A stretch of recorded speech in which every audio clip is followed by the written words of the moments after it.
സഭാപ്രസംഗി 7-ാം അധ്യായം 1 മുതൽ 29 വരെയുള്ള വാക്യങ്ങൾ.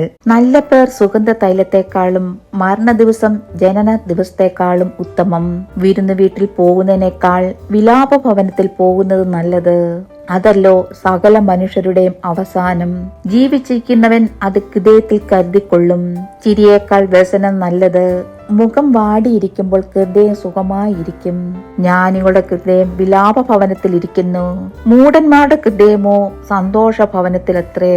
മൂഢന്റെ ഗീതം കേൾക്കുന്നതിനേക്കാൾ ജ്ഞാനിയുടെ ശാസന കേൾക്കുന്നത് മനുഷ്യന് നല്ലത്.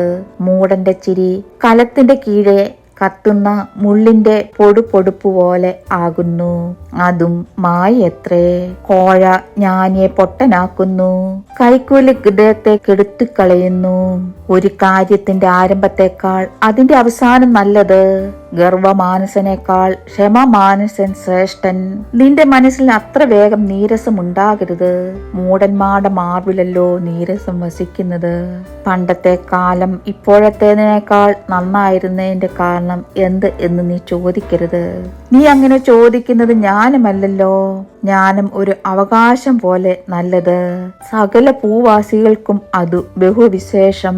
ജ്ഞാനം ഒരു ശരണം, ദ്രവ്യവും ഒരു ശരണം.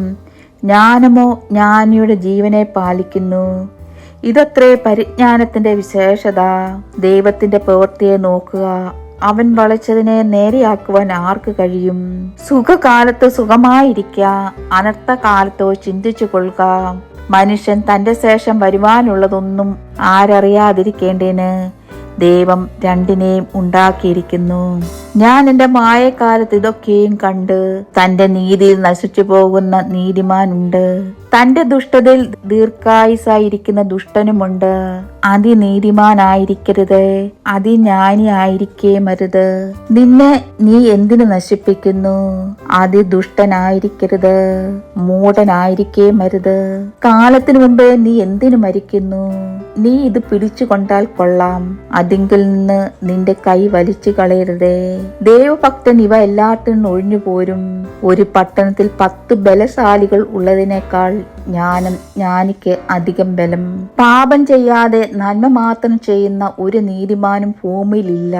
പറഞ്ഞു കേൾക്കുന്ന സകല വാക്കിന് നീ ശ്രദ്ധ കൊടുക്കരുത്. നിന്റെ ദാസൻ നിന്നെ ശപിക്കുന്നത് നീ കേൾക്കാതിരിക്കേണ്ടതിന് തന്നെ. നീ പല പ്രാവശ്യം മറ്റുള്ളവരെ ശപിച്ച പ്രകാരം നിനക്ക് മനോബോധമുണ്ടല്ലോ. ഇതൊക്കെ ഞാൻ ജ്ഞാനം കൊണ്ട് പരീക്ഷിച്ചു നോക്കി. ഞാൻ ജ്ഞാനം സമ്പാദിക്കുമെന്ന് ഞാൻ പറഞ്ഞു, എന്നാൽ അത് എനിക്ക് ദൂരമായിരുന്നു. ഉള്ളത് ദൂരവും അത്യഗാധവും ആയിരിക്കുന്നു. അത് കണ്ടെത്തുവാൻ ആർക്ക് കഴിയും? ഞാൻ തിരിഞ്ഞ് അറിയുവാനും പരിശോധിപ്പാനും ജ്ഞാനോ യുക്തിയും അന്വേഷിപ്പാനും ദുഷ്ടത ഭോഷത്വമെന്നും മൂഢത ഭ്രാന്തെന്നും ഗ്രഹിപ്പാനും മനസ്സ് വെച്ചു.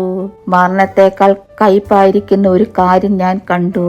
ഹൃദയത്തിൽ കണികളും വലകളും കയ്യിൽ പാസങ്ങളും ഉള്ള സ്ത്രീയെ തന്നെ. ദൈവത്തിന് പ്രസാദമുള്ളവൻ അവളെ ഒഴിഞ്ഞു രക്ഷപ്പെടും, പാപിയോ അവളാൽ പിടിപ്പെടും. കാര്യമറിയേണ്ടേനോ ഒന്നിനോടൊന്ന് ചേർത്ത് പരിശോധിച്ചു നോക്കിയിട്ട് ഞാൻ ഇതാകുന്നു കണ്ടതെന്ന് സഭാപ്രസംഗി പറയുന്നു. ഞാൻ താല്പര്യമായി അന്വേഷിച്ചുകൊണ്ടിരിക്കുന്നുവെങ്കിലും കണ്ടു കിട്ടാത്തത് 1000 പേരൊരു പുരുഷനെ ഞാൻ കണ്ടെത്തി, എങ്കിലും ഇത്രയും പേരിൽ ഒരു സ്ത്രീയെ കണ്ടെത്തിയില്ല എന്നത്രേ. ഒരു കാര്യം മാത്രം ഞാൻ കണ്ടിരിക്കുന്നു, ദൈവം മനുഷ്യനെ നേരുള്ളവനായി സൃഷ്ടിച്ചു.